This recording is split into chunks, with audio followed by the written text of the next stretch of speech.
Alors, je reviens à cette guerre froide avec un troisième point, grand C, un lieu de la guerre froide. Premièrement, bien évidemment, Berlin. Alors, Berlin est situé dans la partie orientale de l'Allemagne contrôlée par les soviétiques. Comme vous pouvez le voir, Berlin est ici et cette zone tout entière appartient à l'Union soviétique. Or, Berlin doit être elle aussi, comme l'Allemagne, divisée en 4 secteurs. Berlin va devenir très rapidement le théâtre des affrontements de la guerre froide. Donc les alliés, c'est-à-dire l'Angleterre, la France et les États-Unis, sont conscients qu'en restant séparés, ils risqueraient de laisser le communisme s'y engouffrer. Ils décident alors, en 1947, de s'unir en créant la trizone, c'est-à-dire ces 3 zones vont se réunir en une seule, en y introduisant notamment une nouvelle monnaie, le Deutschmark. Et là, je vous incite à revoir le document 2 de la page 121 que vous avez vu durant mon absence. La création de cette nouvelle monnaie est un premier pas vers la séparation de l'Allemagne. Et là encore, nouveau document que vous avez vu durant mon absence, le document 5 de la page 121. Staline s'oppose très rapidement à une alliance donc, de cette Grande-Bretagne, de la France et des États-Unis au sujet de l'Allemagne de l'Ouest. Le 24 juin 1948, il décide alors, tout simplement, de couper l'approvisionnement en électricité et tous les accès, c'est-à-dire à la fois les trains et les routes menant à Berlin. C'est un véritable mur qui va opposer Berlin-Ouest au reste de l'Allemagne. Donc 2 jours plus tard, le président des États-Unis, Truman, décide la mise en place d'un pont aérien. Et là, je vous incite là encore à regarder le document 3 de la page 121 que vous avez vu durant mon absence. Celui-ci est un véritable succès, comme le démontrent ces photos.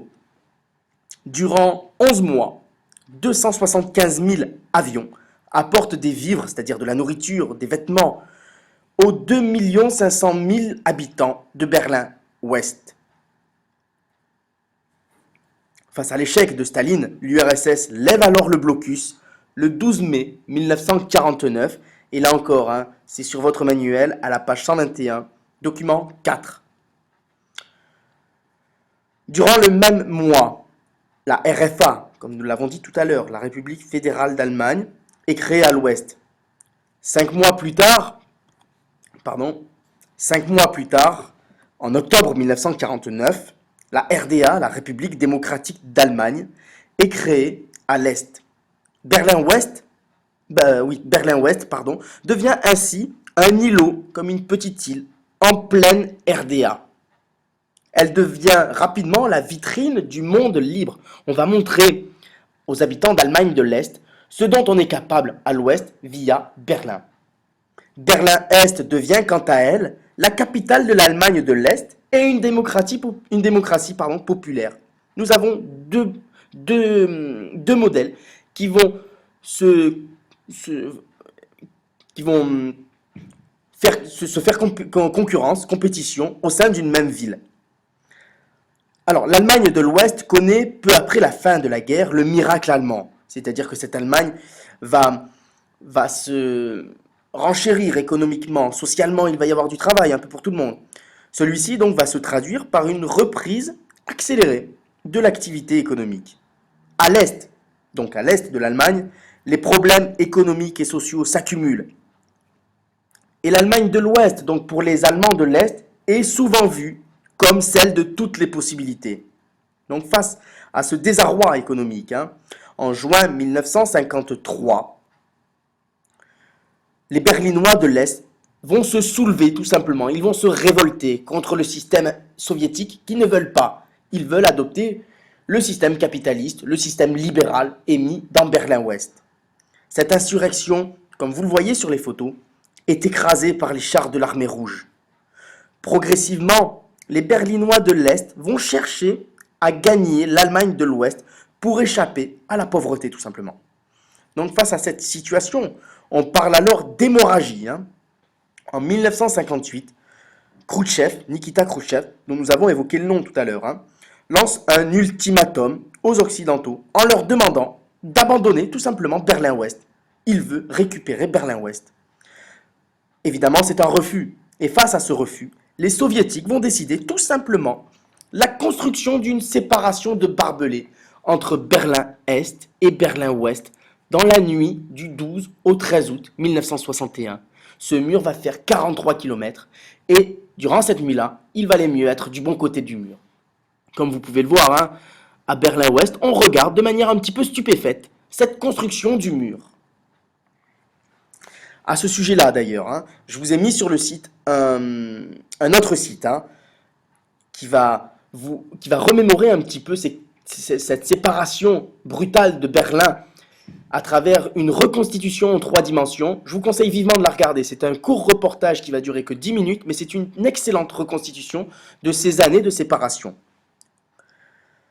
Donc, où j'en étais? À l'exception d'un point de passage unique pour accueillir les visiteurs étrangers, ce passage unique est symbolique, hein, et il a fait, son nom est connu par tous, Checkpoint Charlie. En dehors de ce point de passage, tout franchissement est totalement interdit. Le franchissement de ce mur de la honte, il est vu comme un rempart antifasciste par les dirigeants de Berlin-Est, a provoqué la mort de 500 personnes. Et là encore, je vous incite à regarder ce petit reportage. Donc pour éviter tout conflit à dimension planétaire, les Occidentaux laissent faire. On va laisser les Berlinois de l'Est construire ce mur de la honte. En juin 1963, le président des États-Unis, John Fitzgerald Kennedy, prononce ainsi son célèbre discours « Ich bin ein Berliner ». Nous sommes tous Berlinois. Le mur de Berlin, vous l'avez, hein, ce document sur votre manuel à la page 123, document 3. Le mur de Berlin est véritablement l'incarnation même de la guerre froide. Dans les années 1970, l'Ostpolitik du chancelier Willy Brandt permet une circulation très partielle entre les deux parties de la ville. Vous l'avez hein, au document 4, page 123. Enfin, en 1985, les réformes menées en URSS par Mikhail Gorbatchev, nous l'avons vu tout à l'heure, encouragent les Allemands de l'Est à exprimer leur mécontentement et à contester le régime. Et face à tant de contestations, inévitablement, quelques années plus tard, le 9 novembre 1989, à la suite d'une erreur de communication du gouvernement de RDA, la population se masse près du mur pour obtenir le droit de le franchir. Les douaniers sont très rapidement dépassés par les événements et vont laisser faire. Ainsi, le mur de Berlin est tombé. Et en octobre 1990, l'Allemagne est réunifiée et Berlin redevient la capitale nationale. Quatrième grand point de cette leçon, nous avons vu donc un lieu, Berlin. Désormais, nous allons voir une crise. Cette crise, c'est Cuba et celle-ci se déroule en 1962. Donc Cuba, depuis les années 1930, l'île de Cuba, anciennement espagnole, hein, l'île de Cuba est un lieu de villégiature pour les États-Unis. Même si Cuba est une île et un pays indépendant, les États-Unis y viennent se relaxer, se détendre. Ils vont jouer, car à Cuba, il y a énormément de casinos. En 1954, les États-Unis soutiennent la prise du pouvoir du dictateur Batista. Dès lors, les États-Unis ont la même base sur l'île. Ils contrôlent tout. Donc, contre ce régime autocratique, celui de Batista, hein, qui représente finalement, à travers ce personnage, tous les États-Unis. Face à ce personnage-là, une guérilla, c'est-à-dire des soldats qui ne sont pas véritablement des soldats, une guérilla donc, va se développer avec à sa tête un avocat. Cet avocat, vous le connaissez tous, c'est Fidel Castro, accompagné justement de son conseiller, le très populaire Che Guevara.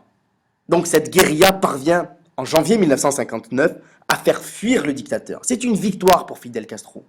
Ainsi, Fidel Castro devient dès lors le premier ministre. Très vite, il va mettre en place des réformes profondes et il va afficher clairement son hostilité envers les États-Unis. En 1960, il se rapproche ouvertement de l'URSS. Eisenhower, président des États-Unis, va rompre alors littéralement, dès janvier 1961, toute relation diplomatique avec Cuba. Donc pour reprendre le contrôle de l'île, Les États-Unis envoient 1500 exilés cubains. Ces exilés cubains vont être entraînés et formés par la CIA et ainsi, ils vont pouvoir débarquer le 17 avril 1961 dans une baie connue du monde entier, la baie des Cochons, et ils vont avoir pour mission de renverser Fidel Castro. L'opération est un échec cuisant pour les États-Unis. Les exilés sont emprisonnés ou exécutés. Et finalement, comme on peut le voir sur cette deuxième photo, c'est une victoire absolue. Et c'est une victoire dont va se vanter éternellement. Et aujourd'hui encore, Fidel Castro, pour lui, c'est une victoire sur l'hyperpuissance américaine. Un peu plus tard, donc, le 14 octobre 1962, un avion espion américain, l'avion U-2, découvre des rampes de lancement de missiles nucléaires à Cuba, comme vous pouvez le voir sur la photo et comme vous l'avez aussi sur votre manuel à la page 129, le document 3. Le territoire américain est directement menacé. La côte Est est à portée de tirs nucléaires. Vous pouvez le voir là aussi. Page 129 de votre manuel, document 2. Le 22 octobre de la même année, 1962, John Fitzgerald Kennedy, décide le blocus complet de Cuba. Ce blocus est encore en vigueur. Décide le blocus donc de Cuba pour empêcher toute arrivée de cargo de l'URSS. Kennedy prévient également les Russes que la riposte serait massive en cas d'attaque nucléaire. Ce discours, vous l'avez, et je vous conseille de le relire, puisque vous l'avez logiquement déjà lu durant mon absence. Celui-ci se trouve à la page 129 de votre manuel, document 4. À ce moment-là, très précisément de la guerre froide, la tension est extrême. Le monde est au bord d'une guerre nucléaire entre les deux superpuissances, et pendant 2 semaines, on s'attend véritablement à un début de guerre nucléaire et d'une guerre mondiale. Donc heureusement, à ce moment-là, des négociations ont lieu au sein du Conseil de sécurité de l'ONU. De plus, des tractations secrètes ont également lieu et aboutissent à un apaisement. Khrouchtchev, comme je vous l'ai dit, secrétaire du Parti communiste et successeur de Staline, il est donc maître de tout Moscou, refuse finalement de soutenir Fidel Castro dans sa volonté d'attaquer les États-Unis. Fidel Castro souhaitait le soutien de l'Union soviétique pour attaquer directement les États-Unis, ce que va refuser Khrouchtchev. Ainsi, les navires russes font demi-tour et les rampes de lancement sont démantelées, c'est-à-dire qu'on va les supprimer. Ce qu'il faut retenir de cette crise de Cuba, c'est que la peur et l'angoisse furent telles que s'ouvre entre les deux grands une période de détente. D'accord ? Donc avec la crise de Cuba, le monde est au bord d'une guerre nucléaire, mais que face à cette peur d'une guerre nucléaire, celle-ci va ouvrir entre les deux grandes puissances une période de détente.